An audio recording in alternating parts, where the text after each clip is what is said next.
আসসালামু আলাইকুম রহমতুল্লাহ। সম্মানিত দিনী ভাই ও বোনেরা, আশা করছি আপনারা সবাই আল্লাহর অশেষ মেহেরবানিতে ভালো আছেন।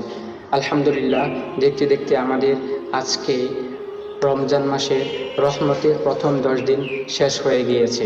আমরা 10টি সেহরি করেছি, 10টি ইফতার করেছি এবং 10টি তারাবিও কিন্তু আমরা পড়ে ফেলেছি। আলহামদুলিল্লাহ, আমাদের হয়তো অনেকেরই অনেক কিছু মিস হতে পারে, অনেকে রোজা রাখতে পারিনি, অনেকেই পেরেছি আলহামদুলিল্লাহ, আমরা অনেকেই পারিনি। যারা পারিনি তারা চেষ্টা করব সামনের যেই রোজাগুলো আছে সেগুলো যেন পরিপূর্ণভাবে যেন আমরা পালন করতে পারি, সেই তৌফিক যেন রব্বি কারীম আমাদেরকে দেন, সেই দোয়া করি। এবং সামনে যে রোজাগুলো আছে সেগুলো যেন যথাযথভাবে পালন করতে পারি, সেই তৌফিক যেন রব্বি কারীম আমাদেরকে দেন, সেই দোয়া করি। এবং সবার কাছে দোয়া চাই, আল্লাহ তাআলা যেন সামনের রোজাগুলো যেন আরও সহজ করে দেন এবং প্রত্যেকটা রোজা যেন তার প্রত্যেকটা রোজার হুকুম মেনে যেন আমরা রোজাগুলো পালন করতে পারি। সবার জন্য অনেক অনেক শুভকামনা, আমার জন্য দোয়া চাই। আসসালামু আলাইকুম রহমতুল্লাহ।